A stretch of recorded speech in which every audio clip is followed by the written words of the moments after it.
प्रदेश में बनी नई नई कांग्रेस सरकार का हनीमून पीरियड जनता पर भारी पड़ रहा है। प्रदेश सरकार जिसका अभी तक गठन भी नहीं हुआ है, शुरुआती दौर में ही अपनी छवि खराब कर रही है। जनता की मांगों के आधार पर जिन फैसलों को भाजपा सरकार ने लिया था उसे मुख्यमंत्री और उप मुख्यमंत्री बदले की भावना के तहत डीनोटिफाई कर रहे हैं। यह पूरी बात पूर्व वित्त अध्यक्ष व सुलह विधानसभा क्षेत्र के विधायक विपिन सिंह परमार ने धर्मशाला में आयोजित पत्रकार वार्ता के दौरान कही।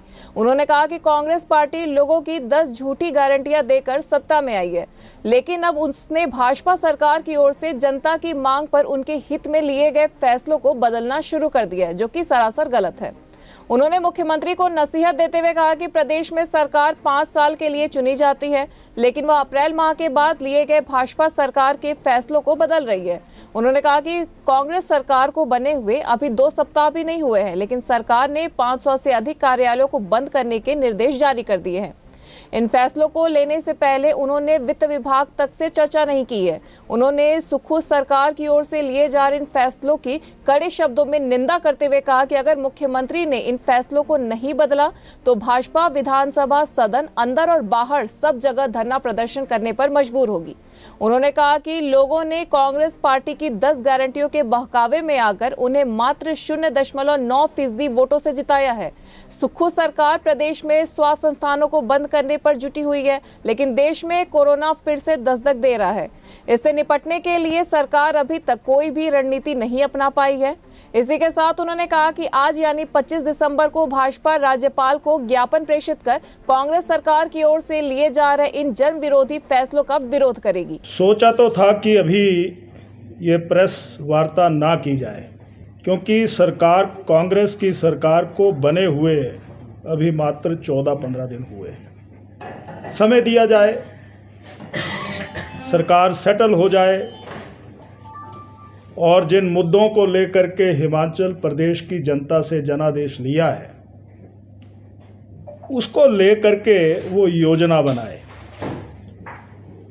पर मैं ये भी कहना चाहता हूँ कि हम कांग्रेस के इस हनीमून पीरियड में खलल नहीं डालना चाहते थे। मैं इसको हनीमून पीरियड कहता हूँ, और हम कबाब की हड्डी भी नहीं बनना चाहते थे। परंतु अगर पिछले दिनों अगर हम देखें तो हिमाचल प्रदेश में जो कुछ हो रहा है वो हिमाचल प्रदेश के लोगों के और आवाम के खिलाफ है। नया कुछ नहीं हुआ। यानी जो 10 गारंटियां दी गई थी, कहा था कि पहली कैबिनेट की मीटिंग में ओपीएस लागू कर देंगे, मंत्रिमंडल ही पूरा नहीं बन सका, खींचतान चली हुई है।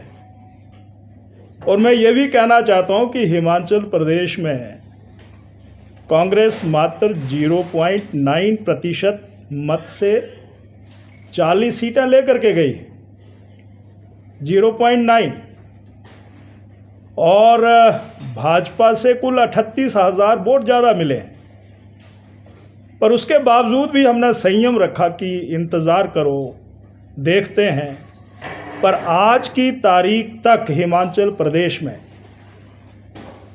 जो पिछली निवर्तमान सरकार ने जनहित को ध्यान में रखते हुए जितने भी ऑफिसेज खोले थे, प्रतिदिन उन पर गाज गिरना शुरू हो गई है।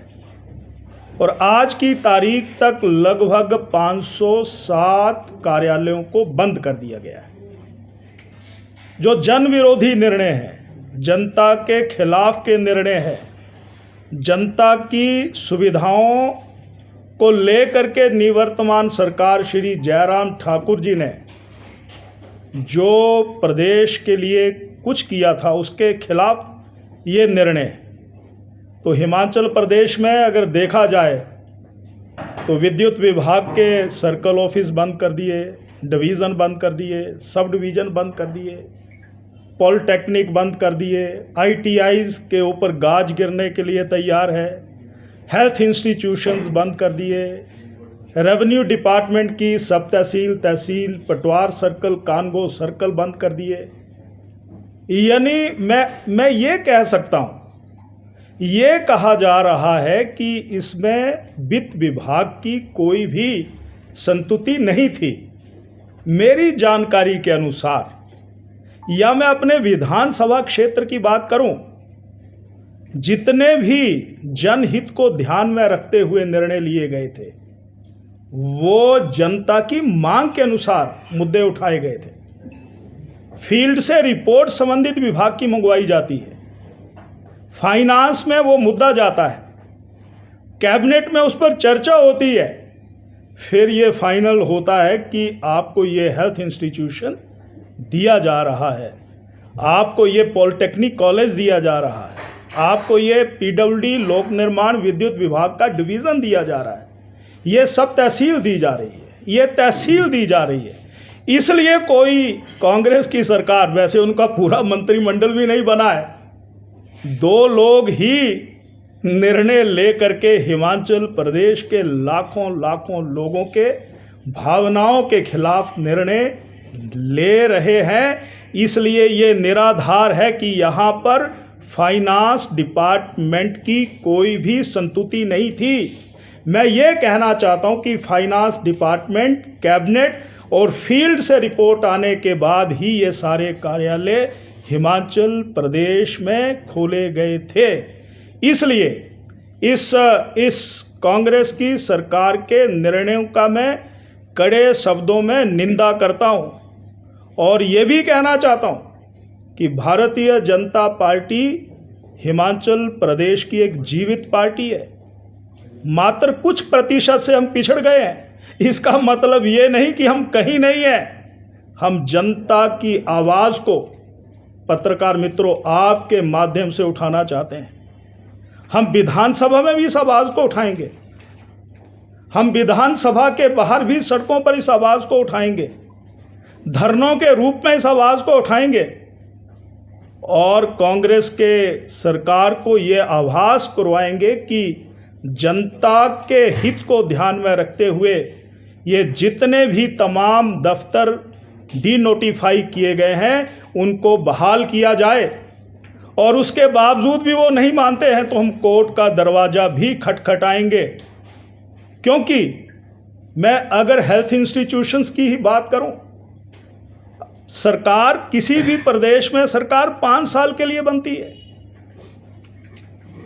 और 5 साल ये नहीं कि 1 अप्रैल के बाद जो निर्णय लिए गए उनको निरस्त कर दो।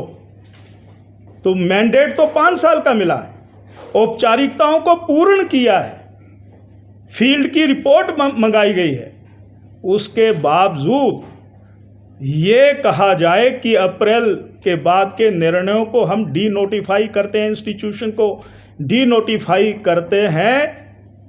तो 2017 के बाद 2 साल तो कोरोना खा गया। तो उसके बाद ये सरकार श्री सुखविंदर सिंह जी की, उसने एक ऐसा फैसला लिया कि अप्रैल के बाद के सारे संस्थानों को बंद कर दिया जाएगा। मैं बहुत कड़े शब्दों में निंदा करता हूँ।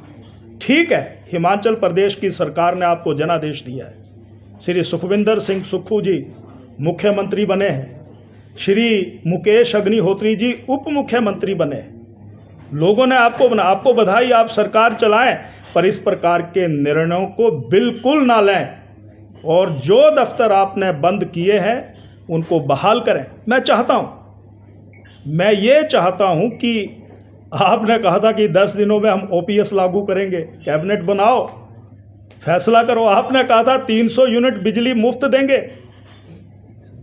आपने कहा था, लोगों ने तो गोबर भी इकट्ठा करना शुरू कर दिया क्विंटलों के हिसाब से कि 2 रुपए के हिसाब से खरीदेंगे। आपने कहा था कि हम हिमाचल प्रदेश में 1 लाख नौकरियां हिमाचल प्रदेश के नौजवानों को देंगे। आपकी जानकारी के अनुसार अभी तक मात्र 63,000 रिक्तियां हैं। कुछ ना कुछ रोड मैप तो बताओ आप। यानी चुनावों में और सत्ता को प्राप्त करने के लिए झूठे आश्वासन दिए गए। यानी हिमाचल प्रदेश में 1500 रुपया 18 साल के बाद की महिलाओं को देना होगा। 23 लाख महिलाएं, 4000 करोड़ रुपया चाहिए। वो धन प्रबंधन कहाँ से होगा? दफ्तर बंद करने से होगा।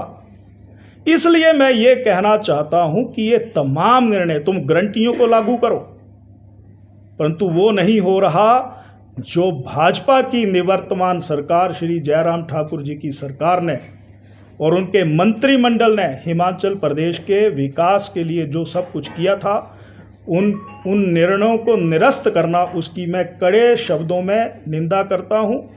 और ये कहना चाहता हूं कि आजकल कोरोना फिर पैर पसार रहा है। हमारी सरकार ने जब कोरोना था तो पूरे देश में, हिमाचल प्रदेश में वैक्सीनेशन में सबसे अच्छा काम किया। मैं इस सरकार से भी आग्रह करना चाहता हूं कि कोरोना पांव पसार रहा है, आप दूसरी तरफ हेल्थ इंस्टीट्यूशंस बंद कर रहे हो, उसके ऊपर कोई विचार नहीं। इसलिए आपको, आपके माध्यम से मैं ये कहना चाहता हूं, मुझे लगा कि अपनी जन भावनाओं को यहाँ जिला मुख्यालय के पत्रकारों के माध्यम से, चाहे वो इलेक्ट्रॉनिक्स मीडिया के हों, चाहे वो प्रिंट मीडिया के हों, उनके माध्यम से हम अपनी आवाज़ महामहिम गवर्नर साहब तक भी पहुंचाना चाहते हैं। हर विधानसभा क्षेत्र में धरने दिए जा रहे हैं, जुलूस निकाले जा रहे हैं। 25 तारीख को गवर्नर साहब को भी मेमोरेंडम दिया जाएगा। यानी अब हम जनता के खिलाफ लिए गए निर्णयों को मात्र बैठ करके ही देखने वाले नहीं हैं, इसके खिलाफ अपना जन आंदोलन और तेज करेंगे। ये मैं आपके माध्यम से सारी बात यहाँ पर कहना चाहता हूँ। ये बदले की भावना से निर्णय लिए गए हैं, जनता के खिलाफ निर्णय लिए गए हैं। इन निर्णयों को श्री सुखविंदर सुक्खू जी की सरकार तुरंत बहाल करे। ये जनता के साथ धोखा है, भाजपा इसकी विरोध करती है, ये मैं यहाँ पर कहना चाहता हूँ। और हिमाचल प्रदेश की जनता के साथ हम कंधे से कंधा मिला करके खड़े हैं, खड़े थे, खड़े हैं और खड़े भी रहेंगे, ये मैं कहना चाहता हूँ। शुक्रिया।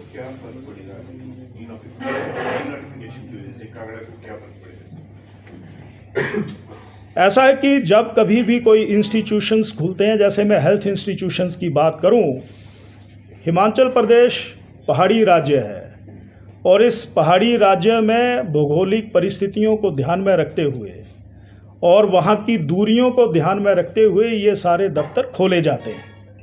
अब मैं ये कहूँ कि यहाँ हमारे पालमपुर में एक इलेक्ट्रिसिटी विभाग का सर्कल खुला था, उस तरफ के लोगों को धर्मशाला आना पड़ता था। नूरपुर में खुला था तो चंबा, नूरपुर और सब डिवीज़न के लोगों को चंबा जाना पड़ता था। तो फ़र्क तो पड़ता है, क्यों नहीं पड़ता है? समय का पड़ता है, पैसे का पड़ता है, वर्किंग कैपेसिटी का पड़ता है, हेल्थ इंस्टीट्यूशंस बंद हो रहे हैं उसका पड़ता है। तो फ़र्क तो पड़ता है और फ़र्क पड़ रहा है, ये मैं कहना चाहता हूँ। News desk, anyone live.